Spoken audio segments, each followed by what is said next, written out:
তার মুখে খবর পেলুম সে পেয়েছে ছাড়পত্র এক নতুন বিশ্বের দ্বারে। তাই ব্যক্ত করে অধিকার জন্মমাত্র সুতীব্র চিৎকারে সর্বদেহ নিঃসহায়, তবু তার মুষ্টিবদ্ধ হাত উত্তোলিত উদ্ভাসিত কি এক দুর্বোধ্য প্রতিজ্ঞায়। আমরা নাটক শুরু করে দিয়েছি, এখন আমরা যাচ্ছি সেবা ও শরদিন্দুর ঘরে। তারা কি বলে একটু শুনি। এই যে এতক্ষণে রাজপুত্রের আসার সময় হলো, সে স্কুল থেকে ফিরে সব টিউশনি সেরে তোমার অপেক্ষায় বসে আছি। টগর অপেক্ষা করে করে কখন ঘুমিয়ে পড়েছি। বাড়ি থেকে অফিসে বেরিয়েছিলে সকাল 9টায়, আর বাড়ি ফিরলে রাত 9টা বেজে 30 মিনিট 31 সেকেন্ডে। এতক্ষণে বাড়ির কথা মনে পড়লো তাহলে? তা রাজপুত্র কোন রাজকার্য করছিলে? কি করি বলো রাজকন্যা, আমার পক্ষীরাজ ঘোড়া অর্থাৎ মাটির তলায় চলা পক্ষীরাজ ঘোড়ার মেট্রো রেলের পাক্কা 1 ঘন্টা লেট শর্ট সার্কিটের জন্য। তাই এত দেরি, অত্যন্ত দুঃখিত, এক্সট্রিমলি সরি। তোমাকে পাক্কা 20 মিনিট 22 সেকেন্ড ইন্তজার করিয়েছি বলে। এই সেবা, একটা কথার জবাব দাও তো, তুমি কি আমার আসার অপেক্ষা এভাবে প্রতিটা সেকেন্ড কন্টিনিউ করে যাও নাকি? সেকেন্ড কেন, প্রতিটা অনুক্ষণ আমি তোমার জন্য গুণী শরদিন্দু। কিন্তু তুমি মাল্টি ন্যাশনাল কোম্পানির কম্পিউটার ইঞ্জিনিয়ার শরদিন্দু বন্দ্যোপাধ্যায়, কতটা ভাবো আমার জন্য। খালি নিজের কাজ আর অফিস এই নিয়েই ব্যস্ত। আমাকে কেন, নিজের ছোট্ট মেয়ে টগরকে কতটা সময় দাও তুমি? সেবা দেবী, কাজ তো করেন আপনি ছাত্র টাঙানোর। মাল্টি ন্যাশনাল কোম্পানির খাটুনি আপনার মগজে কি করে ঢুকবে কে জানে। তবে একটা কথা কিন্তু ঠিক সেবা, বুঝলে, তুমি না থাকলে কি ভয়ঙ্কর অবস্থা হতো আমার। সত্যি ভাবতে শিউরে শিউরে উঠি। আর সত্যি টগরকে একদম সময় দিতে পারি না আজকাল, ভয়ানক দুষ্ট হয়েছে। কি যে লেখাপড়া করবে এই কম্পিটিশনের যুগে, বড় হয়ে কি যে করবে, ভয়ানক চিন্তা হয় ওর জন্য সেবা, বুঝলে। ওকে নিয়ে চিন্তার কিছু নেই শরদিন্দু, টগর খুব ভালো মেয়ে। দেখো পরীক্ষায় খুব ভালো রেজাল্ট করবে। ওকে ঠিক আমার মতো তৈরি করব। এই তোমার মতো এরকম ইঁদুর দৌড়ে যাবে না টগর। এটা কিন্তু একদম ভালো হচ্ছে না সেবা। আশা থেকে ক্রমাগত আমাকে এরকম লেগ পুলিং করছো কেন বলো তো? হ্যাঁ, তখন থেকে। আচ্ছা, আমি যত খাটি সেটা কার জন্য? সবটাই তো তোমার আর টগরের জন্য। দেখো, আমার অফিসের প্রমোশনটা পেয়ে গেলেই তুমি তো এই স্কুলে চাকরি টাকরি ছেড়ে দিও বাপু। বাড়িতে বসে পায়ের ওপর পা তুলে আরাম করবে। হ্যাঁ হ্যাঁ, ততদিনে আমাদের এই নতুন ফ্ল্যাট কেনার লোনটাও শোধ হয়ে যাবে। শোনো, কাল তো রবিবার, সকালবেলায় কোনো কাজটা আজ কিচ্ছু নয়। হ্যাঁ, বুঝলে, তুমি আমি আর টগর কালকে সকালবেলায় সায়েন্স সিটি যাবো বেড়াতে। কি ম্যাডাম, তবে যে বলছিলে আমি নাকি তোমাদের সময় টময় কিচ্ছু দিই না। এই রবিবার সকালে? এই রবিবার সকালে আমি আর টগর দুজনে বিবিদিশানন্দ সেবা কেন্দ্র আয়োজিত রক্তদান শিবিরে যাব। সেদিন আমার কত কাজ, ক্লাবের সদস্যদের কাজে সাহায্য করতে হবে। তাছাড়া 1 বছর আমি রক্তদান করিনি, এইবার আমি রক্তদান করব। রে বাবা, তোমার এইসব এই রক্তদান শিবির, সোশ্যাল ওয়ার্ক, এগুলো করে কি পাও আমাকে বলো তো একবার। আচ্ছা, ওই সময় না দুটো টিউশন করলে ঘরে দুটো পয়সা আসে। রক্তদান শিবির অল রাবিশ। সেই শরদিন্দু, সমাজ সেবা করাকে রাবিশ বলো না। আমরা অর্থাৎ মানুষ সমাজবদ্ধ জীব, ভুলো না, প্রত্যেকেই আমরা প্রত্যেকের জন্য। একলা কখনো মানুষ বাঁচি না, বাঁচতে পারি।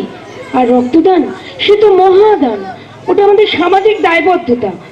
আমার রক্তে একজন মরণাপন্ন রোগী যখন প্রাণ ফিরে পাবে, আর তিনি যখন আমায় 2 হাত তুলে আশীর্বাদ করবেন, তখন তখন সেটাই তো হবে আমার বড় পাওয়া। এই আনন্দের কোনো তুলনা হয় না শরদিন্দু। এই পৃথিবীতে এমন কিছু সুখ, এমন কিছু আনন্দ আছে যার মূল্য অর্থের দাড়িপাল্লায় মাপা যায় না। এমন কিছু সুখ, এমন জ্ঞানের বিশ্বকোষ। বেশ বাবা, রোববার সন্ধ্যাবেলায় আমরা কেউ সায়েন্স সিটি যাবো না, টগরকে নিয়ে আমি বাড়িতেই থাকছি। ও টিভি দেখে কাগজ পড়ে দিব্যি সময় কাটাবো। পরমানন্দে তুমি তোমার রক্তদান শিবিরেই চলে যাও। শুধু আমি কেন, এই রবিবার সকালে তুমিও যাবে আমাদের সাথে রক্তদান শিবিরে। সেখানে গিয়ে তুমি আর আমি দুজনে রক্তদান করব, কেমন তো? এই কি ভালোই না হবে বলো তো। এই শোনো শোনো, তুমি কিছু ডোনেশন দিও আমাদের সংস্থা। রক্ষে করো বাবা, রক্ষে করো। ওসব রক্তদানে আমি নেই। চাঁদা যত খুশি চাও আমি দিয়ে দেবো, কিন্তু রক্ত আমি একটি ফোঁটাও দিতে পারবো না। ভেবে দেখো তো একবার, একই এইসব এই ভেজাল খাবারগুলো খেয়ে খেয়ে শরীরে কতটুকু পুষ্টি পাই আমরা, তার উপর আবার রক্তদান। কি রইল রক্ত দিলে শরীরে? তোমার ধারণা কত ভুল। তুমি না একজন উচ্চশিক্ষিত মানুষ, তোমার এই সমস্ত কুসংস্কার থাকবে কেন? রক্তদান করলে শরীর কখনোই দুর্বল হয় না। আমরা যে সাধারণ খাবার খাই তাতে 1 মাসের মধ্যে শরীরের রক্ত পূরণ হয়, এতে শরীরের কোনো ক্ষতি হয় না। ও সেবা, ও তুমি যাই বলো, যতই বোঝাও, আমি কিন্তু রক্ত কিছুতেই দেবো না। আচ্ছা আচ্ছা, তোমাকে রক্তদান করতে হবে না, কিন্তু আমাদের সাথে যেতে তো তোমার আপত্তি নেই? সঙ্গে যেতে আপত্তি কিসের? সঙ্গে যাবো। তবে শোনো, আমি কিন্তু বেশিক্ষণ থাকতে পারছি না। ঠিক 8টা বাজলেই আমায় বাড়ি ফিরে আসতে হবে, জরুরি ফোন আসবে বসের কাছ থেকে। টগরও কিন্তু যাবে আমাদের সঙ্গে। এইগুলো তোমার বাড়াবাড়ি, জানো তো। টগর ওইটুকু একটা 5 বছরের বাচ্চা, ছোট্ট মেয়ে। আচ্ছা সেবা, ওখানে গিয়ে কি করবে? দেখবে, সবকিছু বুঝবে, ওকে আমি আমার মতো তৈরি করব। এই তোমার মতো এরকম কুপমণ্ডুক টগর কোনোদিন হবে? আরে নিঃসন্দেহে 100 বার। তোমার কথা যখন শুনিনি, তোমার তীরের মতন একটির পর একটি বাক্যবান আমাকে হজম করতেই হবে। যাকে রাত অনেক হয়েছে, দাও দেখি এবার খেতে খেতে দাও। খেয়ে উঠে কেবল টিভিতে দুজনে মিলে জমিয়ে সিনেমা দেখবো, কেমন? হ্যাঁ আচ্ছা বেশ, চলো চলো খেয়ে নেওয়া যাবে। দাও, খেতে দাও। দর্শক মন্ডলীর কাছে অনুরোধ, টাইম মেশিনের কথা অনেকেই। সমবেত বন্ধুগণ, সুধী মণ্ডলী এবং আমার ছোট ভাই এবং বোনেরা, আমি ডাক্তার তাসলিমা হোসেন বিভিন্ন এলাকায় রক্তদান শিবিরে তদবির তদারকি করি। মানে মানুষকে বোঝানোর চেষ্টা করি রক্তদানের দরকারটা কি, প্রয়োজনটা কি। এখনো পর্যন্ত আমাদের এই রক্তদান শিবিরে প্রায় 35 জন রক্তদাতা তাদের অমূল্য রক্ত দান করেছেন। আমাদের সংগঠনের পক্ষ থেকে তাদের আমরা আন্তরিক অভিনন্দন জানাচ্ছি। আর এখন যে কথাগুলো একটু বলছি সেটা একটু মন দিয়ে শোনার। একজন পূর্ণবয়স্ক মানুষের শরীরে রক্তের পরিমাণ হলো 6 থেকে 7.5 লিটার। আপনি রক্তদান করতে চাইলে আপনার শরীর থেকে মাত্র 300 মিলিলিটার রক্ত গ্রহণ করা হবে। আপনি যে রক্তদান করবেন তা পূরণ করতে কিন্তু সময় লাগবে প্রায় 1 মাস। আর হ্যাঁ, এই যে রক্তটি আপনি দিলেন তা পূরণ করার জন্য আপনাকে কিন্তু কোনো রাজকীয় খাদ্য খেতে হবে না, যেমন মাছ, মাংস, ডিম, দুধ। এটা খুব ভুল ধারণা। আমরা রোজ যে খাবার খাই সেটা থেকেই মাত্র 1 মাসের মধ্যে আবার যে পূরণ করা রক্তটা আমরা পেয়ে যাব। তাই রক্তদান মহাদান। আর আরও কথা আছে, আপনি রক্তদান করতে চাইলেই তো হলো না। রক্তদান শিবিরে গিয়ে ওখানে যিনি ডাক্তারবাবু আছেন তিনি আপনাকে কতগুলি প্রশ্ন করবেন, মানে আপনি রক্তদানের উপযুক্ত কিনা। আপনাকে বলতে হবে আপনার সমস্ত তথ্য, আপনার বয়স কত, আপনার প্রেশার আছে কি নেই সেটা অবশ্যই ওখানেই দেখা হবে। তাছাড়া আপনি খুব কঠিন অসুখ মানে ম্যালেরিয়া বা জন্ডিস হয়েছিল কিনা এটাও আপনাকে ওখানে বলতে হবে। আর তাছাড়া কতদিন আগে আপনি রক্ত দিয়েছেন যদি দিয়ে থাকেন সেটাও আপনাকে বলতে হবে। সমস্ত কিছু মিলিয়ে এবং শেষ পর্যন্ত আপনাকে ওজন মেশিনে দাঁড় করিয়ে আপনার ওজনটি সঠিক কিনা, মানে 45-এর উপর কিনা এবং 65-র নিচে কিনা, এগুলো সব দেখে শুনে তারপরে আপনার রক্ত নেওয়া হবে। কেন জানেন তো, প্রতি বছর এবং আমাদের অনেক রক্তদান শিবিরে এমন সব রক্ত গেছে যা ডিটেকশন করার পরে দেখা গেছে সেগুলো ফেলে দিতে হচ্ছে। তাই অনেকজন রক্তদাতা আমাদের শিবিরে রক্ত দিয়েছেন। এরকম বলার থেকে যারা সঠিক রক্ত দেবেন সেই রক্তগুলোই আমাদের কাজে লাগে। আর রক্ত দেওয়ার জন্য ভয়ের কি আছে? যারা দেননি তারা শুধু জানবেন এই রক্ত কিন্তু বেশি দিন আমাদের শরীরে থাকে না। তাই যেমন দেখুন, শরদিন্দু বলছে আমরা কি খাই এই ভেজালের যুগে, আমরা যে খাওয়া খাচ্ছি তাতে কিন্তু রক্তের কোনো অসুবিধে হয় না। আমরা যদি রক্ত দেব মনে করি তাহলে দিতে পারি। আর আশপাশের মা বোনেরা যারা বসে আছেন, যারা একটু ছোট ছোট বোনেরাও বসে আছো, যারা বুঝতেই পারছো কাদেরকে আমি বলছি, তাদের নিয়মিত প্রত্যেক মাসে অনেক রক্ত বেরিয়ে যায়। তোমরা বা আপনারা যদি সঠিকভাবে সময় রেখে নিয়মিত রক্ত দান করেন তাহলে কিন্তু আপনাদের শরীরে সুস্থও থাকবেন আপনারা এবং রক্তের ভারসাম্য বজায় থাকবে। আশা করি বুঝতে পেরেছেন কি কথা বলছি। আর আরেকটা বলবো, বারবার বলবো এ কথা, আপনারাও বলবেন অন্যকে, আপনারাও জানবেন যে রক্তদান মহাদান, যার জন্য কোনো পয়সা লাগে না। অথচ একজন ধনীর ঘরের দুলালি যা দিতে পারে না, যে হয়তো আপনার কাছেই ভিক্ষে করতে আসবে, আমাকে কিছু রক্ত দিন। আর যেসব শিশুর থ্যালাসেমিয়া হয়েছে তাদের বাবা মারা তো জানেন যে আমাদের শিশুর জন্য অনেক রক্ত লাগে। তাই যেমন বুঝবেন, যখনই বুঝবেন সময় থাকতে রক্ত দিন। আসুন বন্ধু, আরেকটি কথা, যখন একজন বন্ধু প্রাণ ফিরে পাবেন আপনার রক্তে, তখন কিন্তু তিনি দুহাত তুলে আশীর্বাদ করবেন। আপনি হয়তো টাকা পয়সা পাবেন না, কিন্তু এর থেকে বড় পুণ্য আর কিচ্ছু নেই। মনে রাখবেন, রক্তের কোনো জাত নেই, কোনো ধর্ম নেই, কোনো রাজনৈতিক দলও নেই। এখনো পর্যন্ত এখানে বহু রক্তদাতা এসেছেন, সেটা খুব ভালো কথা, কিন্তু দেখা যায় শেষের দিকে অনেক বন্ধু এসেছেন যারা কিন্তু দোলাচলে ভুগছেন, দেবো কি দেবো না, দেবো কি দেবো না। তাদের বলি, আপনারা সমস্ত সংশয় ঝেড়ে ফেলে, কুসংস্কার ঝেড়ে ফেলে আসুন, আপনাদের শরীরের অমূল্য রক্তে ভরিয়ে তুলুন পলিপ্যাকের প্রতিটি কোণাকে। এগিয়ে আসুন বন্ধু, রক্তদান করুন, রক্তদান করুন। ডক্টর হোসেন, এই যে এইদিকে আমরা। ওহো সেবা, এত দেরি করে ফেললে? আর বলবেন না, নানার কাজ শেষ করে তবে আসতে হলো। আলাপ করিয়ে দিয়ে আমার স্বামী শরদিন্দু বন্দ্যোপাধ্যায়, আর ইনি ডক্টর তসলিমা হোসেন, আমাদের সংগঠনের মেম্বার। নমস্কার ডাক্তার হোসেন। হ্যাঁ হ্যাঁ, নমস্কার শরদিন্দু বাবু। সেবা, তুমি একটু ওদিকটায় ঘুরে এসো তো একবার, কারণ ওরা তোমার জন্য অনেকক্ষণ ধরে অপেক্ষা করছিল। সত্যি আজ বড় দেরি করে ফেললাম। তারপর শরদিন্দু বাবু বলুন, আপনার কথা বলুন। আমার কথা শুনে আর কি করবেন ডাক্তার হোসেন? মাল্টিন্যাশনাল কোম্পানির কম্পিউটার অপারেটর আমি, ওই সোজা বাংলায় আপনারা যাকে বলেন কম্পিউটার কেরানি, ঠিক তাই। দিন রাত ঘাড় গুঁজে ঠান্ডা ঘরে বসে ডাটা পাঞ্চিং করি, আর ছুটি ছাটার দিনে দেখছেনই তো অর্ধাঙ্গিনীর এসবই অদ্ভুত খেয়াল টেয়াল সামলাই। না না শরদিন্দু বাবু, সমাজসেবা করাটাকে অদ্ভুত খেয়াল বলবেন না। আপনার বরং আপনার স্ত্রীর জন্য গর্বিত হওয়া উচিত। স্কুলের শিক্ষিকা, ও তো ছুটির দিনে প্রাইভেট টিউশনি করেও কিছু পয়সা রোজগার করতে পারতো, কিন্তু এইসব রক্তদান শিবিরে কি খাটার নাই খাটে মেয়েটা। সত্যি ওর নামটা সার্থক, সেবা। অ্যাবসলিউটলি ব্যাং অন টার্গেট, সেবা। কিন্তু দুঃখটা কোথায় জানেন? ও জগৎ সংসারে পৃথিবী শুদ্ধ প্রত্যেকের একদম অক্লান্তভাবে সেবাটি করে, একমাত্রই আমার ছাড়া। না না, নিজের স্ত্রী সম্বন্ধে এতটা বদনাম দেবেন না।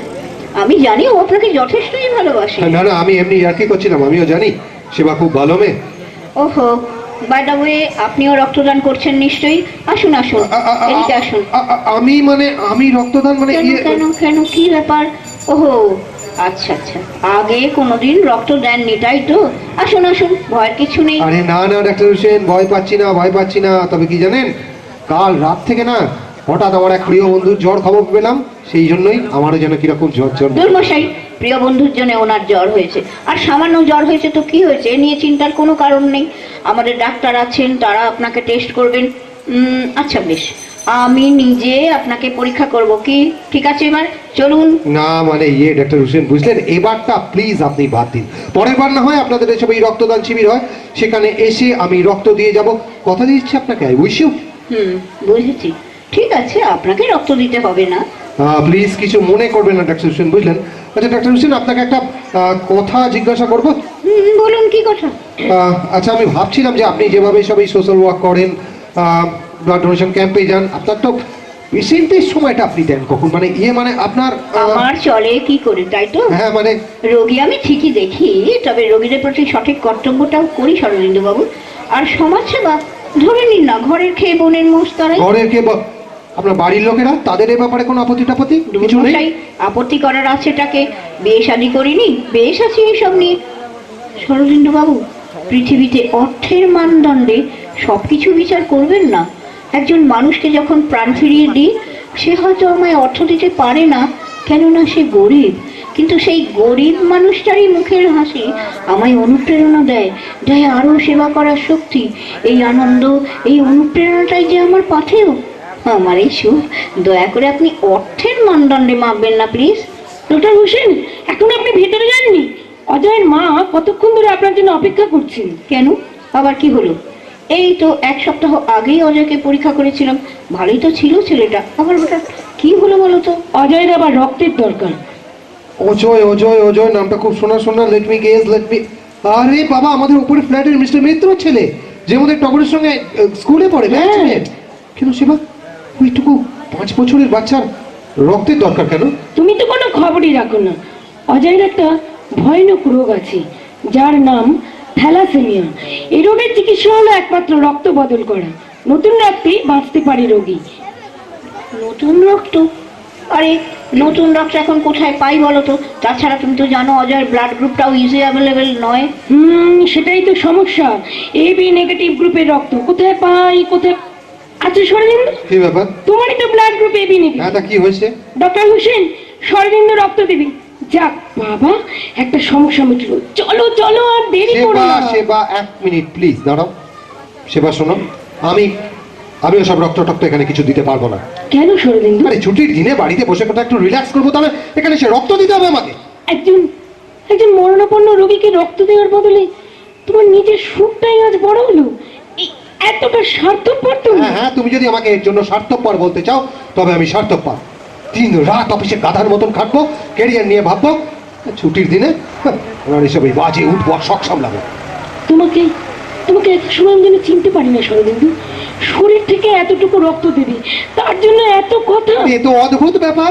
হ্যাঁ, কেন জোর করছো তুমি আমাকে? রক্ত আমি কিছুতেই দেব না সেবা। ও সেবা, সেবা শোনো শোনো, তুমি শান্ত হও, ওকে জোর করো না।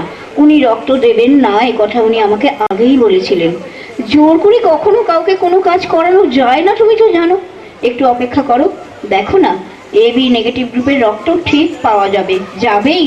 হ্যাঁ তাই দেখি। এই শোনো, তোমার আর এখান থেকে কোনো লাভ নেই, তুমি বাড়ি চলে যাও, আমার ফিরতে দেরি হবে। হ্যাঁ তাই যাই, আর দয়া করে একটু তাড়াতাড়ি বাড়ি ফিরো। সকাল থেকে টগরের জ্বর, কাজের লোকের কাছে ফেলে রেখেছি ছোট্ট মেয়েটাকে, সেদিকে ওনার কোনো উসটুস কিচ্ছু নেই। নিজের মেয়ে অসুস্থ, বাড়িতে পড়ে রয়েছে, আর ওনার দিকে তাকিয়ে দেখো, পরের ছেলের জন্য যন্ত্রণায় বুক একদম বেড়ে যাচ্ছে। সব তোমাদের দুজনকে দেখে কি মনে হয় জানো? তোমরা দুজনে দুই বিপরীত মেরুর বাসিন্দা জানো। আচ্ছা আচ্ছা ডক্টর হোসেন, শরদিন্দু এইরকম হলো কেন? এরকম স্বার্থপর, আত্মকেন্দ্রিক। এটা ওর দোষ নয় সেবা, এটাই এখনকার যুগের ধর্ম। আমাদের এই যুগটা, এই সিস্টেমটাই শেখায় যাতে এরকম স্বার্থপর, আত্মকেন্দ্রিক, ইঁদুর দৌড়ের মানুষ তৈরি হতে পারে। আর এইসব মানুষ নিয়ে আমাদের এগোতে হবে। যাই হোক, ওর পৃথিবী নিয়ে থাকুক, আমি আমার পৃথিবী নিয়ে থাকি, তাহলে বোধহয় আর কোনো অশান্তি হবে না। কি বলেন ডক্টর হোসেন? হ্যাঁ ঠিক তাই সেবা। আচ্ছা শোনো, আমি একবার গাড়িটা নিয়ে ব্লাড ব্যাংকে যাচ্ছি, দেখি এবি নেগেটিভ গ্রুপের রক্ত পাই কিনা। তুমি বরং ওর মায়ের কাছে থাকো, কেমন? আমি যাবো আর আসবো। এর ঠিক 1 মাস পরের কথা, সেবা ও শরদিন্দুর ঘর। এই শুনছো, তোমার খাবার রেডি, চলে এসো। আমি একটু বাদে খাবো সেবা, তার আগে একটা কথা তুমি আমাকে পরিষ্কার করে আজকে জানাও তো, টগরের অসুখটা কি হয়েছে? সে খবরে তোমার কি দরকার? তুমি খেয়ে দিয়ে গুড বাই হয়ে অফিসে চলে আরে যাও। এ তো অদ্ভুত অবাক কাণ্ড।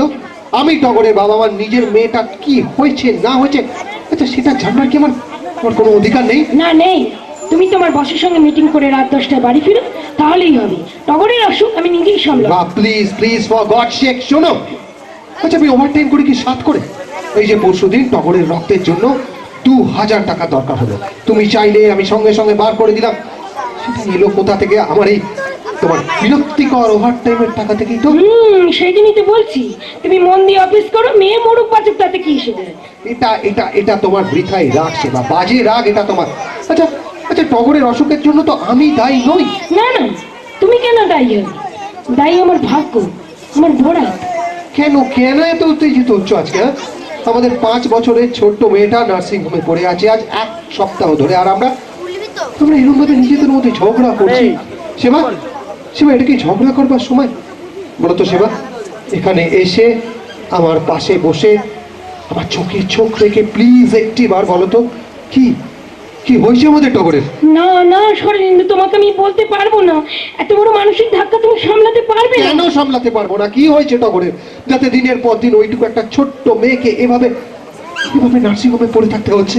মনে সাহস রাখো, দেখো ও ঠিক ভালো হয়ে যাবে, আবার হাসবে, আবার খেলবে, বাপি বাপি বলে তোমার কোলে ঝাঁপিয়ে পড়বে। আমাকে আমাকে সব মিথ্যা স্তোত বাক্যে তুমি ভুলিও না সেবা। নার্সিং হোমের ডাক্তারবাবুরা আমাকে কেউ কিচ্ছুটি আজকাল বলেন, এমনকি আজ সকালবেলায় ডক্টর হোসেন তিনি পর্যন্ত আমাকে দেখে কিরম যেন এড়িয়ে চলে গেলেন। আচ্ছা, বোধহয় তুমি তাদের কিছু বলতে বারণ করেছো আমাকে। হ্যাঁ হ্যাঁ, আমি ওনাদের বলতে বারণ করেছি কিছু। কি হবে তোমাকে বলি, মুখে তুমি যতই চেঁচাও, তোমার মন যে খুব দুর্বল তা আমি জানি। যত দুর্বল মন হোক না আমার নিজের মেয়েটার কি হলো না হলো সেটা আমি জানতে পারবো না? এই তো মাসখানেক আগেকার কথা, জন্ডিস হলো মেয়েটার। ভাবলুম কত ফাস্ট ফুড খায়, ফুচকা, আলু কাবলি, ঘুগনি, সেই জন্য। আর তারপর কি ভীষণ জ্বর, হাতের পায়ের আঙুলগুলো এরকম ভাবে বেঁকে যাচ্ছে কেন? পেটটা ওইরকম ফুলে উঠছে কেন, মুখটা ওইরকম মঙ্গোলিয়ান শেপের হয়ে যাচ্ছে কেন? সব থেকে বড় কথা সেবা, ওইটুকু 5 বছরের মেয়ের এত বোতল বোতল রক্ত লাগছে কেন? না না সেবা না, তুমি বিরাট কিছু একটা লুকোচ্ছ আমার কাছে, বিরাট কিছু একটা লুকোচ্ছ। টগরের যা রোগ হয়েছে তার একমাত্র চিকিৎসা হচ্ছে রক্ত বদল করা।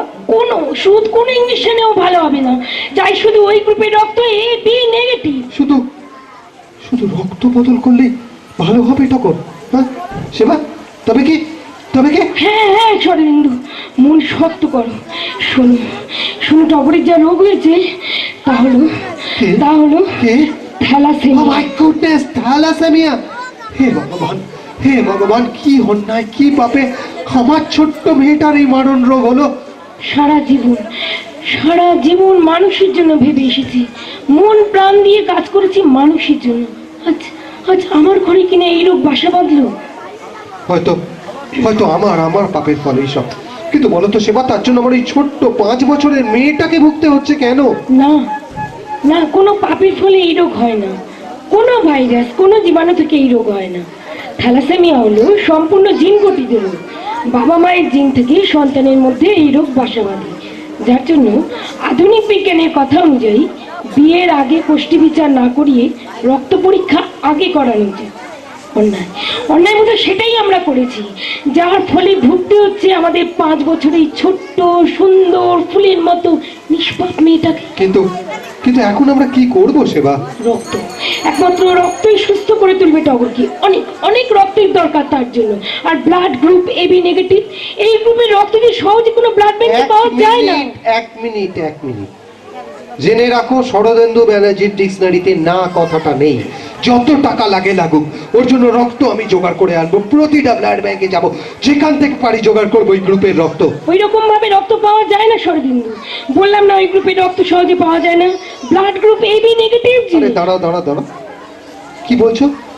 Blood group AB? এই সেবা, আরে আমার নিজের রক্তই তো ব্লাড গ্রুপ এবি নেগেটিভ, তুমি তো জানো। চলো চলো চলো চলো চলো নার্সিং হোমে চলো, উঠে পড়ো। কত বোতল রক্তের দরকারটা আমি টগরের জন্য দেবো। ইস, এই সামান্য কথাটা তুমি কদিন আগে আমাকে বলতে পারলে না? বললেই বা কি হতো, তুমি তার রক্ত দিতে যাবে না? ছি সেবা, আমার নিজের ছোট্ট মেয়েটা আজ নার্সিং হোমে শয্যাশায়ী, অথচ বাবা হয়ে আমি নিজে জানবো না আমার ছোট্ট টগরের জন্য আমি রক্ত দিতে পারবো না? এটা কেমন কথা? আমার রক্তের টগর আবার সুস্থ হবে, হাসবে, খেলবে, আগের মতো সেই কলিং বেল বাজলেই ছুটতে আমার কোলে বাপি বাপি বলে ঝাঁপিয়ে পড়বে। চলো চলো চলো, আর গিয়ে পড়ি, দেরি করো না। শাড়িটা পাল্টে মুখের দিকে ওরকম তাকিয়ে থেকো না। চলো চলো, দেরি করো না। এর ঠিক 8 ঘন্টা পরের কথা, নার্সিং হোম। ডক্টর হোসেন, আপনি কোথায়? এই যে আমরা এসে গেছি। টগর কোথায়? কেমন আছে টগর? আরে এত ব্যস্ত হওয়ার কি আছে, এত দূর থেকে ছুটতে আসছো, একটু বসো। আরে ব্যস্ত হবো না, বসবো। এসব কি বলছেন মশাই আপনি? হ্যাঁ, এই শুনলাম রক্ত লাগবে টগরের, অনেক রক্ত। টগরের রক্ত লাগার কথাও ছিল, দুর্লভ রক্ত। টগরকে সে রক্ত দেওয়াও হয়েছে। তাই নাকি? এখন সুস্থই আছে টগর। আপনারা আসতে দেরি করছেন দেখে কি আর করি, একজন রক্তদাতাও ঠিক করে ফেললাম, সেই রক্ত দিল। আর কেউ দেখুন, বাঁদিকে 5 নম্বর বেডে দেখতে পাচ্ছেন, এখন নিশ্চিন্তে শুয়ে ঘুমোচ্ছে আপনাদের মেয়ে টগর। কোথায় তিনি, যিনি টগরকে রক্ত দিলেন? একবার দেখতে চাই তাকে। এত কঠিন ব্লাড গ্রুপের রক্ত আমি এত খুঁজেও পাইনি। একবার দেখতে চাই তাকে। এই যে, মানে এই তোমাদের সামনে দাঁড়িয়ে এই অধম doctor Taslima Hossain. My goodness, doctor Hossain, আপনি রক্ত দিয়েছেন আমাদের টগরকে? হ্যাঁ, কি করব বলুন, আপনারা নেই দেখে নিজেই শটাং শুয়ে পড়লাম বেডে। আমার রক্ত আপনার মেয়ের শরীরে ঢুকে পড়লো। আপনাদের মেয়ে এখন একটু ভালোই আছে। তা তো আছে, তবে যা একটা ভুল করে ফেললাম, যে বলতে পারেন একেবারে হিমালয়ান ব্লান্ডার করে ফেলেছি। হ্যাঁ, এসব একটু কি বলছেন ডাক্তার হোসেন আপনি? হ্যাঁ, ভুল, হিমালয়ান ব্লান্ডার, কি ভুল করেছেন আপনি? আপনার মেয়ের জাত ধর্ম সব নষ্ট করে দিলাম। কি হবে এখন? একজন খাঁটি ব্রাহ্মণ কন্যার শরীরে একজন বিধর্মী কাফের মুসলমানের রক্ত, কি ওনার সৃষ্টি কাণ্ড বলুন দেখি। কি করি বলুন, দুর্ভাগ্য আমার। আপনার মেয়ের রক্তের গ্রুপের সঙ্গে যে আমার রক্তের গ্রুপ মেলে, গ্রুপ এ বি নেগেটিভ, রক্ত তো জাত মানে না শরদিন্দু বাবু। জানি ডাক্তার হোসেন, জানি। আজ বোধহয় আমার কথা শুনবার পালা, তাই তো? একদিনই রক্তদান নিয়ে আমি কত বাজে কথা বলেছি, কিন্তু কই ভুলেও তো কোনো দিন একবারও ভাবিনি আমার ঘরেই রক্তের প্রয়োজন হতে পারে। আর দেখুন, ঠিক সেটাই ঘটলো আজকে। আমার নিজের মেয়ে নার্সিংহোমে পড়ে আছে, আজ অথচ মনে পড়ে আপনাদের বিবিদিশানন্দ সেবা কেন্দ্রের রক্তদান শিবিরের কথা।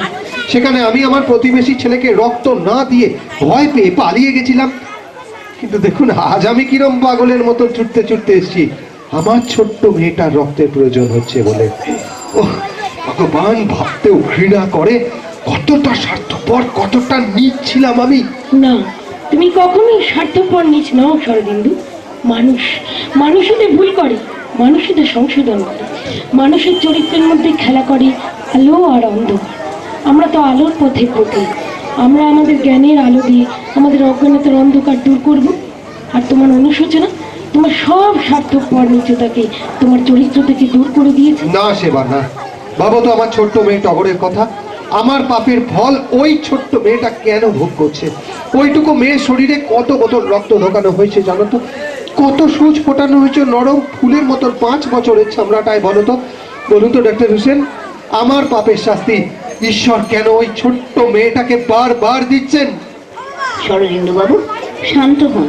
আর শুনুন, প্রথমেই আপনার এই ভুল ধারণাটা ভাঙা দরকার যে থ্যালাসেমিয়া রোগটা কোনো পাপের ফল। না, থ্যালাসেমিয়া রোগ কোনো পাপের ফল নয়, কোনো ভাইরাস ঘটিত রোগ এটা নয়। এই রোগ প্রথম আবিষ্কৃত হয় কোথায় জানেন? গ্রিস দেশে 1928 খ্রিস্টাব্দে।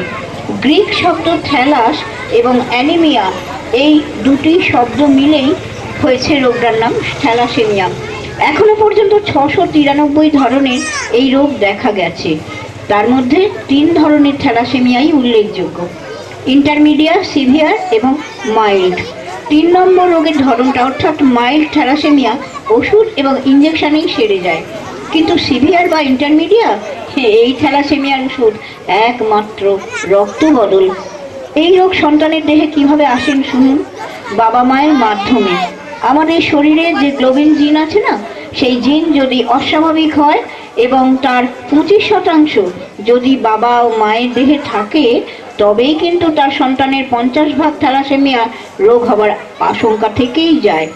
তাই আধুনিক বিজ্ঞানের কথা অনুযায়ী আমি বলতে পারি যে কোষ্ঠী বিচার করানোর আগে অন্তত পাত্রপাত্রের যে নিজস্ব রক্ত টেস্ট সেটা করানো দরকার। অর্থাৎ প্রথম থেকেই যদি থ্যালাসেমিয়ার বাহক একজন অন্তত হন, তাহলে সন্তানের থ্যালাসেমিয়ার বাহক হওয়ার সম্ভাবনা থাকে না। তাই বলছি, আমরা যদি একটু সচেতন হই, আমরা যদি অজ্ঞতার আবরণ থেকে চলে আসি জ্ঞানের আলোয়, আমরা যদি বিজ্ঞানের দ্বারস্থ হই, তাহলে আমরা অভিভাবকরা আগামী প্রজন্ম, ভবিষ্যৎ সন্তানদের থ্যালাসেমিয়া মুক্ত পৃথিবীতে জন্মগ্রহণ করাতে দিতে পারবো। তাই আর কোনো ভুল নয়, আর স্বার্থপরতার পঙ্কিল আবর্তে ঘোরা নয়, আর অন্ধকারে চোরা স্রোতে ঘা ভাসানো নয়। আসুন প্রত্যেকে আমরা হাতে হাত নিয়ে শপথ গ্রহণ করব। এক ভয়ঙ্কর জ্বর যা এই মুহূর্তে মানব সভ্যতার তরিতে আছড়ে পড়েছে, যার নাম থ্যালাসেমিয়া, যার নাম রক্তের সংকট। আসুন আমরা প্রতিজ্ঞা করি আজকে এই স্বামী বিবিদিশানন্দ সেবা কেন্দ্রের সাংস্কৃতিক মঞ্চ থেকে একটা মানুষকেও আমরা থ্যালাসেমিয়ার, একটা শিশুকে আমরা থ্যালাসেমিয়া থেকে মরতে দেবো না, কষ্ট পেতে দেবো না।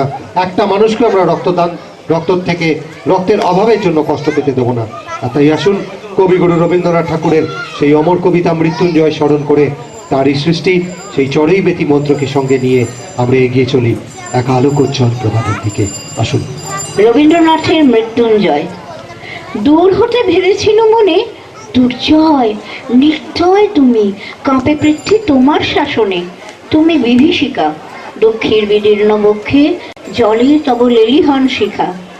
দক্ষিণ হাতের শেল উঠেছে ঝড়ের মেঘ পানে, সেটা হতে বজ্র টেনে আনে। ভয় ভয় এসেছিল দুরু দুরু বুকে তোমার সম্মুখে। তোমার ভ্রুকুটি ভঙ্গে তরঙ্গিল আসন্ন উৎপাত, নামিল আঘাত। পাঁজর উঠিল কেঁপে, বুকে হাত চেপে শুধালেন, আরো কিছু আছে নাকি, আছে বাকি শেষ বজ্রপাত। নামিল আঘাত। এই মাত্র আর কিছু নয়। ভেঙে গেল ভয় যখন উদ্যত ছিল তোমার অশনি। তোমারে আমার চেয়ে বড় বলে নিয়েছিল গণি। তোমার আঘাত সাথে নেমে এলে তুমি, যেথা মোর আপনার ভূমি। ছোট হয়ে গেছো আজ, আমার টুটিল সব লাজ। যত বড় হও তুমি তো মৃত্যুর চেয়ে বড় নও। আমি মৃত্যু চেয়ে বড়। এই শেষ কথা বলে যাব আমি চলে। নাট্যানুষ্ঠান আমাদের এখানেই শেষ, আর এর পরের কাজ